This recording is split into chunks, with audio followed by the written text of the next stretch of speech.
Твоето хапче е като бягство от реалността. Почувстваш се по-добре за момента, но не решаваш проблема.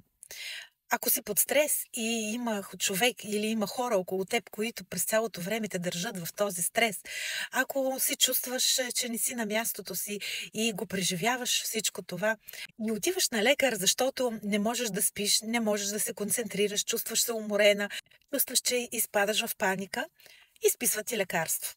С какво това лекарство ще подобри положението, в което си, ако ти не предприемеш действия, за да промениш тази ситуация?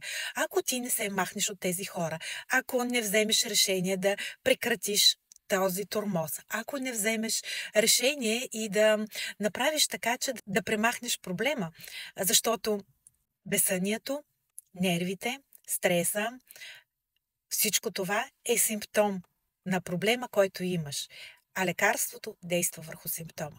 Не се заблуждавай, че си помагаш по този начин. И така е с всичко. Ако искаш да разбереш как работят системите ти само по симптомите, които имаш, пиши ми тест в коментарите и аз ще се свържа с теб. Бъдете здрави и осъзнати!